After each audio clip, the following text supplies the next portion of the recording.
What happens if you don't sleep for a week? Hello everyone and welcome Fast and Fitness, where I explore the fascinating world of science and health. In today's video, I'm going to answer a question that you might have wondered about. What happens if you don't sleep for a week? Is it possible? Is it dangerous? What are the effects on your body and mind? And why do we need sleep in the first place? If you want to find out, stay tuned and watch this video until the end. If you enjoy my videos and want to see more, please hit the subscribe button and the bell icon to get notified whenever I upload a new video. Also, check out the links in the description below, where I have some amazing resources for you. Now let's get started. The science of sleep. Sleep is one of the most essential and mysterious aspects of our lives. We spend about a third of our time sleeping, but we still don't fully understand why we do it or how it works. What we do know is that sleep is vital for our physical and mental health, as it allows our body and brain to rest, repair, and regenerate. Sleep is regulated by two main factors, the circadian rhythm and the homeostatic drive. The circadian rhythm is our internal biological clock that tells us when to feel sleepy or alert, based on the light-dark cycle of the day. The homeostatic drive is the pressure that builds up in our brain as we stay awake, making us feel more tired as time goes on. These two factors work together to create a natural sleep-wake cycle that ideally lasts about 24 hours, with about 16 hours of wakefulness and 8 hours of sleep. However, this cycle can vary from person to person, depending on their age, lifestyle, genetics, and preferences. Some people are naturally early birds, while others are night owls. Some people need more sleep than others, while some can function well with less. The average adult needs about 7 to 9 hours of sleep per night, but this can change depending on various factors, such as stress, illness, activity level, or environment. Sometimes, we may experience occasional or chronic sleep deprivation, which means not getting enough sleep for our needs. This can happen for many reasons, such as work, travel, social obligations, or insomnia. Sleep deprivation can have serious consequences for our health and well-being, as it impairs our cognitive functions, mood, immune system, metabolism, cardiovascular system, and more. But what if we push ourselves to the extreme and try to stay awake for a whole week? What would happen then? Before we answer that question, let's first understand why we sleep and what happens during sleep. Sleep is not a passive or uniform state of unconsciousness.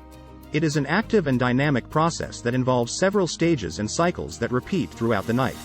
The main stages of sleep are: Stage 1. This is the lightest stage of sleep, where we transition from wakefulness to sleep. We may experience muscle twitches, hypnic jerks, or hallucinations in this stage. It lasts for about 5 to 10 minutes. Stage 2. This is the most common stage of sleep, where we spend about half of our total sleep time. It is characterized by a reduction in heart rate, blood pressure, body temperature, and brain activity. It also involves bursts of brain waves called sleep spindles and K-complexes that help consolidate memory and protect us from external stimuli. Stage 3. This is the deepest stage of sleep, where we are most difficult to awaken. It is also known as slow-wave sleep or delta sleep because it involves slow and synchronized brain waves called delta waves. It is crucial for physical recovery, growth hormone release, immune system function, and brain development. It lasts for about 20 to 40 minutes per cycle. Stage 4. This is the most intriguing stage of sleep, where we experience rapid eye movements, REM, vivid dreams, and increased brain activity. It is also known as paradoxical sleep because it resembles wakefulness in some aspects, such as heart rate, blood pressure, breathing, and muscle tone. It is essential for emotional regulation, creativity, learning, and memory consolidation. It lasts for about 10 to 20 minutes per cycle and becomes longer as the night progresses. Each sleep cycle lasts for about 90 to 120 minutes and we go through about 4 to 6 cycles per night, depending on how long we sleep. The proportion of each stage also changes throughout the night, with more deep sleep in the first half and more REM sleep in the second half. Sleep is not only important for our individual health, but also for our social and collective well-being.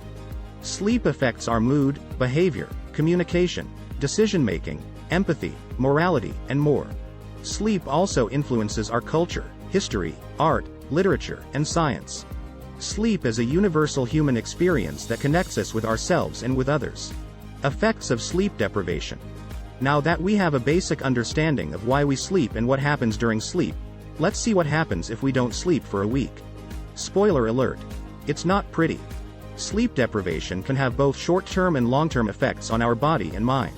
Some of the short-term effects are increased sleepiness and fatigue, reduced alertness and concentration, impaired memory and learning, decreased performance and productivity, increased irritability and mood swings.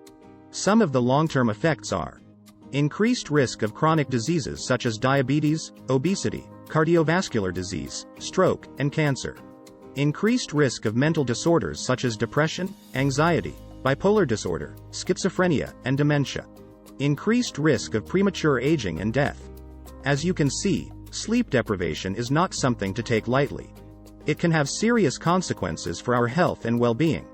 But what if we go beyond the occasional or chronic lack of sleep and try to stay awake for a whole week? How would that affect us? Effects on the body every day of the week. To answer that question, let's imagine a hypothetical scenario where we try to stay awake for 7 days straight without any naps or caffeine. Here's what would happen to our body every day of the week. Day 1. We would feel tired and sleepy throughout the day, especially in the afternoon and evening. We would have difficulty focusing and remembering things. We would also experience microsleeps, which are brief episodes of involuntary sleep that last for a few seconds or minutes. We would be more prone to make mistakes or have accidents. Day 2.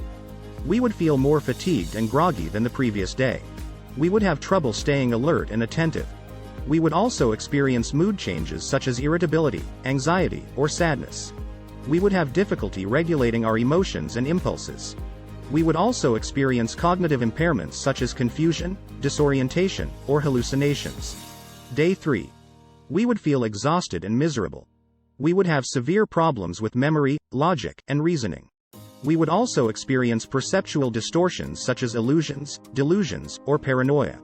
We would have difficulty communicating and understanding others. We would also experience physical symptoms such as headaches, nausea, or tremors. Day 4. We would feel like zombies. We would have almost no control over our thoughts and actions. We would also experience psychotic symptoms such as delirium, mania, or depression. We would have difficulty recognizing ourselves and others. We would also experience immune system breakdown and increased risk of infection or disease. Day 5. We would feel like we are dying. We would have extreme pain and discomfort in our body and mind. We would also experience organ failure and tissue damage. We would have difficulty breathing and regulating our body temperature. We would also experience hormonal imbalance and metabolic dysfunction. Day 6. We would be in a coma. We would have no awareness or responsiveness to our surroundings. We would also experience brain damage and neuronal death. We would have no hope of recovery or survival. Day 7. We would be dead. We would have no vital signs or brain activity. We would also experience rigor mortis and decomposition. Contraindications. As you can see, staying awake for a week is not only impossible, but also fatal. No human being has ever survived without sleep for more than 11 days, and that was under extreme circumstances and with medical supervision.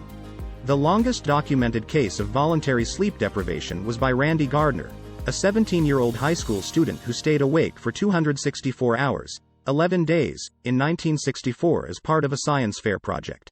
He suffered from various physical and psychological effects during his experiment, such as mood swings, paranoia, hallucinations, slurred speech, blurred vision, and memory loss. He recovered after sleeping for 14 hours straight, but his case is not representative of what would happen to most people.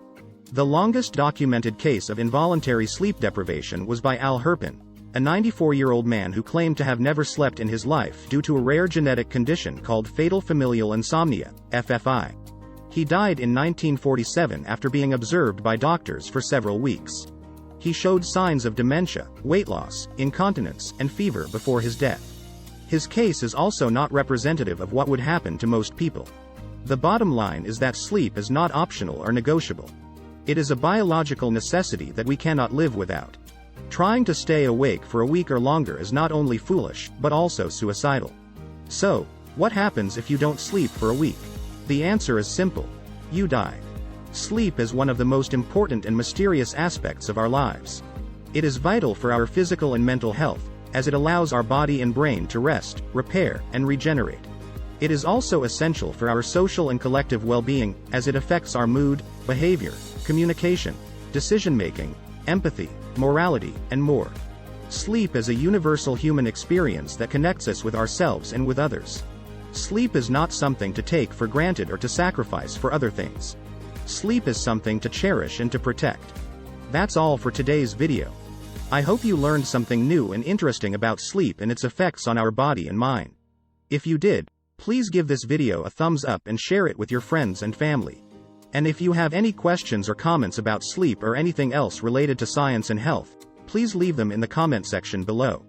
Thank you so much for watching, and I'll see you in the next video. Until then, sweet dreams.